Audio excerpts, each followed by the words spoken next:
Bonjour à tous et merci d'être avec nous cet après-midi. En cette fin de l'après-midi, ici même à Bassin Labo, comme d'habitude dans l'émission Zigzag, émission culturelle. Une émission culturelle qui va être trop en couleur aujourd'hui parce qu'on a le plaisir de recevoir avec nous Moussanji Salim. Bonsoir. Bonsoir, M. Kouana. Bonsoir. Merci de nous faire ce plaisir d'être avec nous ici, puisque si tu es là, on se connaît un petit peu, donc je peux me permettre de te tutoyer. On va le faire en français pour faire en sorte de se faire comprendre par un plus grand nombre, comme on dit. Hein? Tout à fait. Si tu es là aujourd'hui, c'est pour parler d'un événement qui s'est passé dans ta vie personnelle et dans ta vie aussi professionnelle. Hein? Exactement. Cet événement-là a fait la chronique ici à La Réunion depuis quelques années et ça continue encore. Et ça continue encore.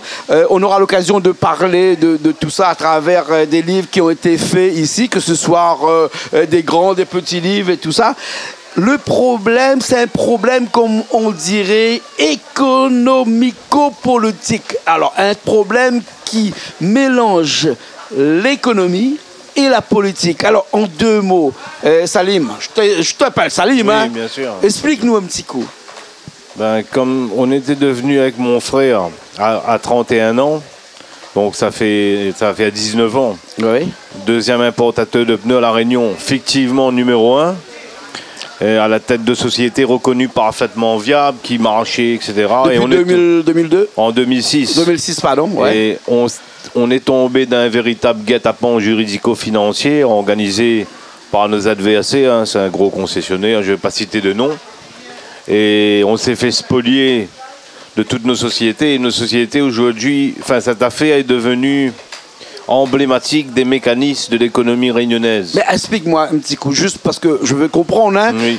Quelqu'un qui importe des pneus, qui vend des pneus ici à La Réunion, une entreprise. Comment ça se fait qu'une entreprise qui est concurrente peut faire en sorte de vous expolier, comme tu dis, hein, sa société?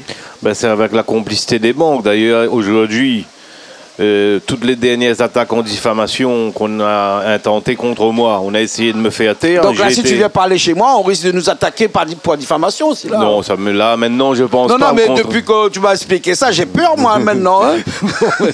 Mais je veux dire que j'ai été relaxé pour bonne foi. Toutes les dernières attaques de mes adversaires, ça veut dire que je dis la vérité. Il y a un grand journaliste d'investigation, Frédéric Ploquin, récemment auditionné par le Sénat sur la délinquance financière et intervenu sur l'affaire. Il a dit haut et fort que l'affaire Moussanji est le symptôme de tout ce qui peut se faire de pire en matière de petits arrangements et de réseaux. Donc cette affaire met le doigt sur un système économique qui est mafieux ici à La Réunion quand même. Voilà, qui est mafieux. D'ailleurs, il parle de ce livre, Le vent du barbare. Le vent du barbare de Arnold Jacob. Voilà, qui est un psychosociologue très connu. Mais il y a la pieuvre mafieuse. Ça veut dire que ça existe vraiment, les magouilles entre la justice et l'économie. La justice est impliquement liée à l'économie de La Réunion. Ben, nous, ce qui fait peur... D'après ce que tu dis. Oui, c'est pas moi, même l'évêque de La Réunion, on m'a défendu. Il y a beaucoup de personnalités, tous les intellectuels qui sont penchés sur cette affaire ont reconnu que je suis victime avec mon frère. Sauf que non seulement on s'est fait dépouiller, on a été jeté à la rue, clause de non-concurrence sur toute la zone du sud de l'océan Indien. C'est un problème de concurrence. Et donc, si on vend des pneus ici à La Réunion, il faut vendre des pneus avec une seule société et non pas deux. En fin de compte, c'est pas ça. C'est que tant que vous êtes petit, c'est bon. Mais quand vous commencez à monter, à faire de l'ombre au monopole en place, vous devenez gênant. Donc, on vous élimine. Et le problème, c'est que... Donc, si demain, moi, je suis pilote d'avion, je crée une compagnie aérienne ici, il y a Air Austral et puis Air Mauritius qui va me expolier aussi, alors peut-être. Ben, ça, si ça marche trop, peut-être que vous seriez exposé je plaisante, je plaisante bien sûr. Vous seriez exposé à votre tour. Et c'est le système aujourd'hui, comme je dis, ce sont les... Bon, j'ai rentré dans l'organisation réunionnaise de toutes petites entreprises. Cette affaire-là nous a fait... Je me prononce aujourd'hui, c'est pour éveiller les consciences, montrer à la population réunionnaise qu'au travers de cette affaire, il y en a d'autres. Il y a beaucoup d'injustices à La Réunion dans tous les domaines. Nous, on avait une association sur les injustices. Mon parcours de vie m'a fait découvrir des injustices de toutes parts, des spoliations de terrain avec la complicité des géomètres, des notaires, etc. Et d'ailleurs, c'est pas pour rien, quand je vois tout ça, je comprends pourquoi aujourd'hui, dans les statistiques, l'île de La Réunion est devenue le 4e département le plus corrompu. Et je veux dire qu'aujourd'hui, ce qui fait peur, c'est que ce sont les TPE, les PME qui créent plus de 85% des emplois à La Réunion. Ce n'est pas les gros. Et malheureusement, comme dit l'ancien secrétaire à l'Outre-mer, Yves Gégaud, secrétaire d'État, ce sont les lobbies, il a dit devant toutes les chaînes de télé et de radio, ce sont les lobbies qui font la loi dans les Outre-mer et particulièrement La Réunion et qui freinent le développement économique. Ben, un lobby ici, il ne peut rien faire s'il n'y a pas peut-être le concours de d'autres personnes qui travaillent dans des institutions. Exactement. Je parle là des institutions juridiques, les institutions financières et ensuite dans aussi les institutions politiques. Oui, bien sûr. Et ces gens-là, ils sont dans les réseaux, dans énormément de réseaux. D'ailleurs, on peut citer quelques réseaux peut-être connus, non? Il y a ils sont dans les réseaux. La franc-maçonnerie, peut-être? Oui, ils le sont dedans. Enfin, non, mais je ne sais pas, je dis ça comme ça, moi. Ils sont dedans. Après, pareil. Il y a la franc-maçonnerie, il y a des bons maçons, etc. dans les loges. Il y a les bons et puis il y a les mauvais aussi, comme partout. Voilà. Tu as pas des salades, tu as un négatif. Peut-être que dans la franc-maçonnerie aussi, peut-être un négatif, alors que tout est bon. Mais par contre, ce qui est grave, c'est que je vous donne un exemple de ce qu'ils peuvent faire. On avait 5 sociétés qui marchaient. Il y a une des sociétés, M2I, qui fait 300 000 € de bénéfices en 2006, compte attesté sans réserve par un expert comptable, M. Lala, qui est devenu président de l'ordre des experts comptables à La Réunion, donc c'est un homme de l'art reconnu. Tous les comptes étaient bons. Nos sociétés dégageaient ensemble un excédent brut d'exploitation de 596 000 €. Ça veut dire qu'on avait la trésorerie pour rembourser 50 000 € par mois aux banques. Si on nous avait donné, au lieu de nous aider financièrement à se développer, à pérenniser et à embaucher, parce qu'on peut créer des emplois, mais on nous a fusillés parce qu'on gêne. Et on a voulu non seulement nous éliminer, mais nous exterminer, nous dégager. Et je me suis retrouvé avec mon frère du jour au lendemain à la tête de société reconnue parfaitement viable. Quelques mois plus tard, viré à la veille des inventaires, sans être payé, sans toucher un centime, taxé par le fisc, il y a un argent qu'on n'a pas touché, voiture saisie, plus une clause de non-concurrence de 4 ans sur toute la zone du sud de l'océan Indien. Une véritable mise à mort. Et le problème, c'est que ces cols blancs, c'est des cols blancs, ils prennent le bien de Réunionnais, et qu'est-ce qu'ils vont faire? Qu'est-ce qu'on ne peut pas faire justice soi-même? Donc il faut aller devant les tribunaux. Et là, c'est un véritable parcours du combattant où ils viennent légaliser leur vol au nom du peuple, parce que les jugements sont rendus au nom du peuple, devant l'institution judiciaire. Toutes les juridictions judiciaires de La Réunion sont trempées dedans. C'est pas moi qui le dis. Frédéric Ploquin, grand journaliste d'investigation, qui s'est prononcé sur l'affaire. Il a fait des causes pour moi, ça a été passé dans la presse et tout ça.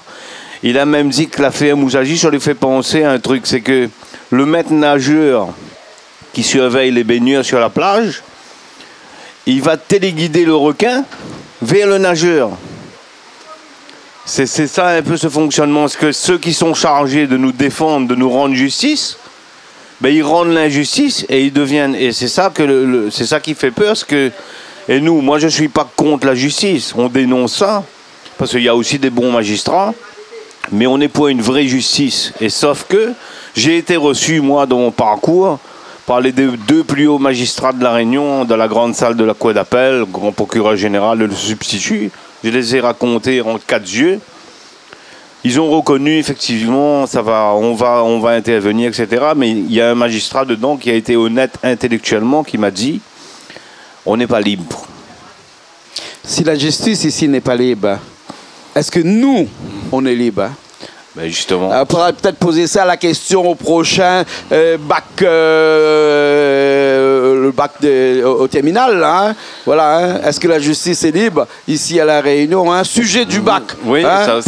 Prochainement. Ben oui, voilà. Ça pourrait faire un bon sujet de discussion. Voilà, exactement. Et d'après toi, la justice ici à La Réunion n'est pas libre? Non, elle n'est pas libre. Il a les mains même liées. en métropole. D'ailleurs, il y a Ryan Espardo que j'ai rencontré en métropole qui a fait un livre, La supercherie judiciaire, de la criminalité en col blanc à la criminalité en robe noire. C'est un grand livre qui est sorti, mais quand on regarde ça, on voit bien que... que la justice n'est pas libre et qu'elle n'est pas libre par rapport au système politique en place. Voilà, c'est aux politiques, c'est par rapport aux réseaux. Qui dirigent la justice. Or, on sait bien que la justice n'est pas liée, comme on dirait en bon latin, n'est pas in solidum, liée à la politique. C'est pour ça qu'on a séparé la politique et de la justice, pour éviter tout ce qu'on peut savoir sur les juges et parties. Hein? Et après, il y a tellement le droit, il y a des jugements qui ont été rendus, ils ont été condamnés. Même l'argent sur lesquels ils ont été condamnés à 1,5 million, même ça, ils nous l'ont volé devant les tribunaux par des complicités. Il y a même, je vous donne un exemple, le président de la chambre criminelle de la Cour de cassation à Paris, le plus haut magistrat de France, a rendu une ordonnance de faux contre la Cour d'appel de Saint-Denis. Pourquoi? Il m'a attaqué en diffamation.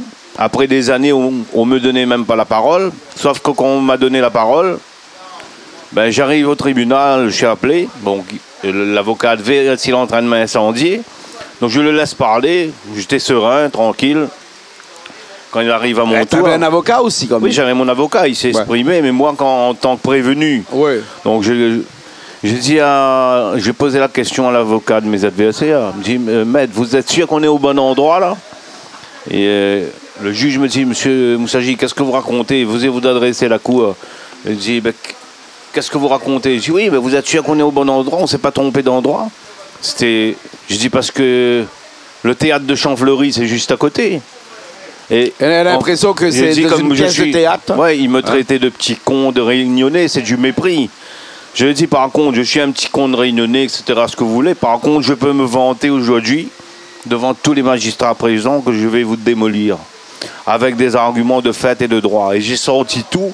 Il y a des jugements qui sont sortis qui disent qu'ils ont faussé le prix, ils ont changé les logiciels, ils ont falsifié les comptes, ils ont vidé les stocks de nuit. La vente aurait dû être annulée. Il y a un grand adage en droit. Général, c'est un adage. Fraus omnia corrompit. La fraude corrompt tout. Ils ont fabriqué une justice privée pour juger l'affaire. Un tribunal arbitral, c'est une première à La Réunion. Et qui ils ont pris comme arbitre? Ils ont pris Jacques Gauthier, ancien procureur général, chef de la justice à La Réunion, comme leur arbitre. Ils ont le chef de la justice avec eux. Vous faites quoi? D'accord. Alors, Moussagi Salem, juste pour revenir un petit peu dedans, parce que, bon, depuis tout à l'heure, je suis un petit peu noyé dans tout ça, parce que je me suis d'accord, tu dis que la justice est comme ça, la justice est par ici, les politiques sont aussi comme ça, et même la concurrence aussi est déloyale. Mais pour bien expliquer, un jour, tu as décidé de vendre des pneus. Oui. Tu es monté une société, tu as décidé d'acheter des pneus à l'extérieur parce qu'on n'en fabrique pas ici à La Réunion. Donc tu as payé l'octroi de mer là-dessus, bien entendu. Hein? Donc tu es arrivé ici à La Réunion. Puis tu as vendu tes pneus dans plusieurs magasins, je suppose, ici à La Réunion, à des personnes qui voulaient des pneus pour mettre sur leur voiture. Oui. Sauf que tu avais une concurrence à côté. Mais dans les concurrences, il y a beaucoup d'autres personnes qui vendent des pneus ici. Il n'y a pas une seule société qui vend des pneus. Cette année-là, en 2006, il n'y avait que 2 personnes qui vendaient des pneus, toi et puis une autre société. Non, en fin de compte, on est en 2006, on fait 82 000 pneus importés. Deuxième importateur de pneus à La Réunion, on devient derrière le groupe Ayotte qui fait 86 000, qui a des centaines de millions d'euros de potentiel. Et Ayotte vendait ses pneus ici à La Réunion avec quel diffuseur?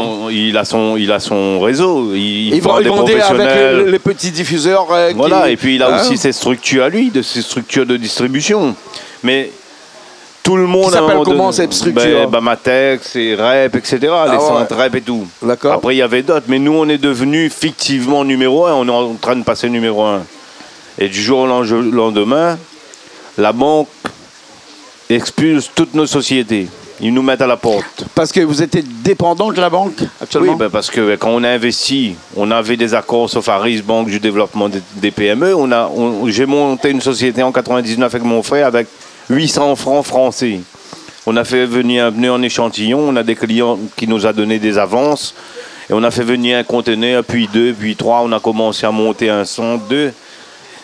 Qui fait qu'en 2006, en l'espace de 6 ans, de 99 à 2006, en 6 ans, on a eu 7 centres auto, Et on avait plusieurs dépôts et puis on avait des structures de distribution. On fournissait même l'armée, des pneus agricoles, poids lourds, motos, le service commercial à l'arrière qui marchait très bien aussi, le service commercial. Et on était les deux, par rapport à notre force commerciale, on voyageait beaucoup. On a commencé à faire venir des batteries, des pièces, mais on commençait à devenir gênant. On avait des sociétés qui font 6 millions d'euros de chiffre d'affaires pour que seulement 10 000 euros de découvert autorisés aux banques. 6 millions pour 10 000 euros pour montrer. Non, mais de toute façon, les banques ont toujours été comme ça ici. Hein. Ils n'ont jamais fait confiance aux Réunionnais, les banques. Hein. Nous, moi, je peux parler. Hein. Je suis chef d'entreprise. Hein. Et on va fêter nos 30 ans bientôt. Hein. Je peux te dire qu'on ne nous a jamais fait confiance, les banques. Les banques, ils sont là pour prendre de l'argent, mais pour jamais faire confiance. Enfin, en tout cas, ils ouvrent leur parapluie à chaque fois qu'il pleut un petit peu. Hein. Là, il pleut là, à l'extérieur. Hein. Mais imaginez qu'il y a un banquier qui est à côté, il ne partira pas jamais dans sa voiture. Parce qu'il faudrait qu'il ait là le parapluie le plus gros ici. Hein. Ouais, parce qu'un banquier, généralement, il est là pour prendre un risque, pour pouvoir accompagner ses entreprises. Mais si le banquier ne veut pas prendre le risque et que personne ne veut prendre le risque, il n'y a aucune économie qui peut fonctionner comme ça. Or, on sait bien que le gouvernement a mis en place des banquiers, hein, qui sont leurs référents, ces banquiers-là, pour faire tourner une économie. Exactement. Hein? On sait comment ça fonctionne, la banque. Hein?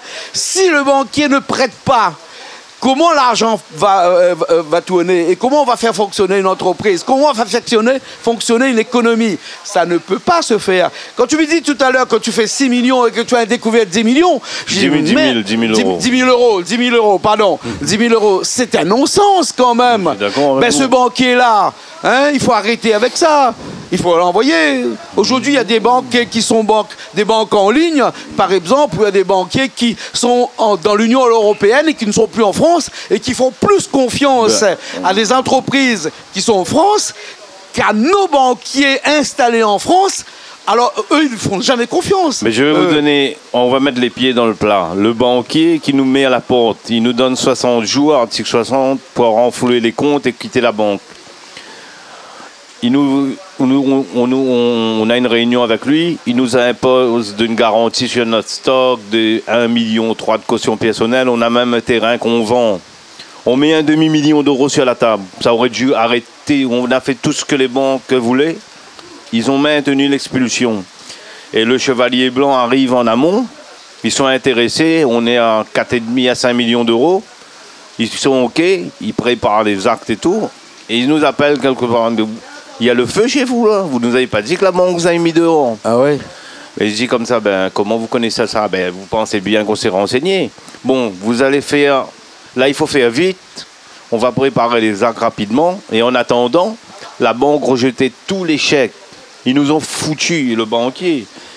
Et le banquier, bon, on a fait tout ce qu'il fallait.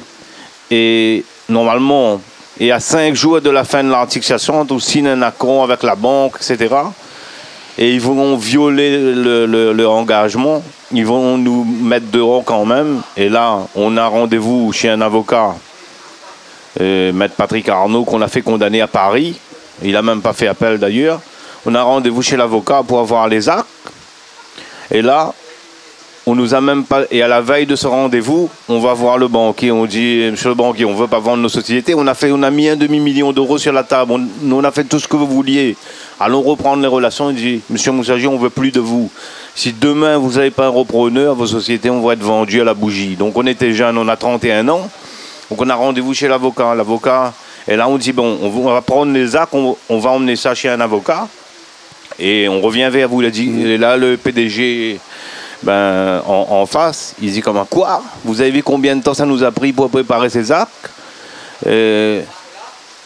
Soit on signe maintenant, soit notre offre ne tient plus. De toute façon, vos sociétés sont mortes. Ce sont les hommes, comme on vous a dit, qui font la force d'une société. Voilà, faites-nous confiance. Et là, face à nos hésitations, l'avocat, il dit, messieurs, j'en appelle à la noblesse de la profession d'avocat. Ces actes ont été rédigés par moi-même et mes collaborateurs et ne risqueront aucun piège que vous puissiez craindre. Faites-moi confiance, et quand même le cabinet Arnaud. Je risquerai pas ma réputation dans un microcosme comme Saint-Denis. Moi, je voyais dans les annonces classées, cabinet Arnaud, c'est un grand cabinet fiscaliste. Donc, pressé par les banques dans l'urgence, on a signé, mais le prix, c'est plus 4,5 à 5 millions. c'est 772 000, moitié bloqué pendant 3 mois, moitié pendant 4 ans. Et les chèques ne sont pas faits à l'ordre des vendeurs, c'est fait à l'ordre des sociétés qui vont acheter, ils se payent eux-mêmes.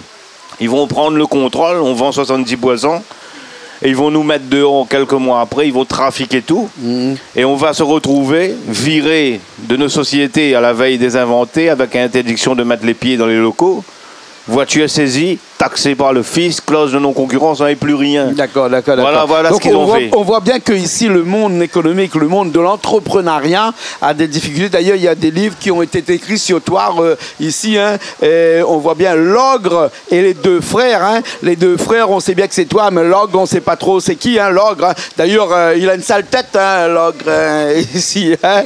Et ça a été écrit par... attends, je mets mes lunettes pour bien voir les collections, les yeux ouverts et les oreilles attentives. Hein. Arnold Jacou qui a écrit. Arnold Jacou qui a écrit ça. Un conte de fées au pays du Rinéon. C'est un jeu de mots, quoi. Ouais, aussi, hein, nos lois sont comme des toiles d'araignée. Hein, les simples moucherons et petits papillons, ils sont pris, hein, comme toi d'ailleurs. Hein, les gros taons malfaisants les rompent. Oh, ça, hein, eh ben, ça passe à travers tout ça. Hein, c'est ce qu'il écrit à l'arrière de son livre-là. Il y a un autre livre qui a été écrit aussi de Arnold Jacob. Hein, Jacob, oui, toujours. Arnold Jacob, hein, qui est Le ventre du barbare. Mais pourquoi il a mis une pieuvre sur le livre du ventre du barbare? C'est la pieuvre mafieuse. Pieuvre mafieuse, okay. C'est la pieuvre mafieuse. Ouais, exactement ça. C'est un roman ouais. Inspiré de notre affaire. C'est une affaire... En fait, c'est pas un roman, c'est un traité apparemment. Oui, hein, c'est un traité élémentaire d'escroquerie appliquée et autres infameries. Hein, c'est quand même assez dur quand même parce que sur cette histoire que tu as eue en 2006, cette expoliation, tous ces problèmes que tu as eu avec la justice, ils ont pu faire un document, un livre qui est gros comme ça. Oui. Et dire s'ils ont écrit des choses là-dedans, hein, affaires financières et système judiciaire, une combinaison sur laquelle repose tout tripatrouillage. J'ai ouvert qu'une page comme ça, hein. Non, mais c'est scandaleux. Mais donc, on va saisir le tribunal de commerce. Le tribunal va se déclarer incompétent parce que l'avocat consigne. Il nous fait croire que la loi française lui interdit de nous remettre une simple copie. On va sortir de là sans rien. 2 mois plus tard, on va nous donner une copie de ce qu'on a signé. Alors qu'ils ont pris le contrôle, ils ont tout falsifié les comptes. Donc, le tribunal de commerce nous dit bon, il y a une clause d'arbitrage. Il faut faire un tribunal arbitral, un tribunal privé. C'était une première réunion. Le tribunal arbitral, il n'est pas régi par les lois établies dans les tribunaux de France. Ils font ce qu'ils veulent. Donc un avocat a choisi notre arbitre qu'on connaît ni en noir ni en blanc. Les 2 arbitres, c'est des profs de la faculté. Ouais. Et là, ils vont valider la vente et ils vont fixer le prix à 456 000 euros. Des sociétés qui faisaient 6 millions de chiffre d'affaires. Et qui dégage 600 000 euros d'excédent d'exploitation valorisé à 4 millions. La société va récupérer ça pour 456 000 euros. Et le pire, c'est que les 456 000 euros, ils vont le payer avec notre argent. D'accord. Salim, juste, on va finir cette émission parce qu'on est là depuis longtemps. Plus de 20 ans après, l'affaire est toujours en cours. Ben, tout a été falsifié, magouillé, etc. Le pire, c'est que non seulement ils avaient été condamnés à 1,5 million de préjudices moraux et financiers, etc. Ils ont magouillé avec les tribunaux. Et ben, au final, c'est nous qui nous retrouvons non seulement... Toutes les sociétés ont été liquidées. Ils nous ont pompé, spolié de plusieurs millions. On se retrouve condamnés à les rembourser le peu qu'ils ont payé. Ah ouais. Oh ouais. Au nom du peuple. Bien sûr. Voilà l'arnaque. Donc voilà un peu au travers de cette affaire-là ce qui se passe à La Réunion. C'est pourquoi c'est pas terminé. Nous on va pas. Moi en tout cas, je vais pas les laisser faire comme ça. Hein, parce que ce qui est grave, c'est que, et je dis non, ça n'a pas le Réunionnais. Tous les jugements sont rendus au nom du peuple français, donc au nom de tous les Réunionnais qui font des trucs pareils. Et le problème, c'est que nous, c'est une mort sociale, parce qu'aujourd'hui, je ne peux rien acheter à mon nom, parce qu'ils vont venir me saisir demain. Il y a des risques, vous vous rendez compte ? Donc c'est une mise à mort économique. Et ça dure depuis 20 ans. Ça dure depuis 20 ans. Ouais, en tout cas, merci beaucoup Salim Moussadji. Et comme on est sur une chaîne de télé, bien entendu, si la partie adverse qui se sent concernée veulent venir nous en parler, bon, ils sont la bienvenue, hein, de toute façon. Hein. La porte est ouverte, bien sûr. Hein. La porte est ouverte ici. Un petit face-à-face avec moi, il n'y a pas de souci. Puis vous venez, puis après on en discute. Hein, puis, écoute, c'est ce qu'on appelle un bon procédé. Voilà. Tu es venu, tu as discuté, tu as parlé de ton affaire. Si la partie adverse demain veut venir nous en parler, la partie est ouverte et mon numéro, ils peuvent le trouver partout, ils peuvent m'appeler. Puis après, moi, je serai content de venir discuter aussi un petit peu avec eux. Merci beaucoup, Moussadji Salim, d'avoir été avec nous cet après-midi. Une des sociétés, ils ont fait 2 chèques de 1 euro. Ah ouais? 200 autos, 500 000 euros d'investissement. Ils ont récupéré ça pour 2 euros. Symbolique. Merci beaucoup. Nous on se retrouve la prochaine fois dans une nouvelle émission Zigzag, émission culturelle bien entendu sur Canal Austral. Allez, à la prochaine fois. Merci.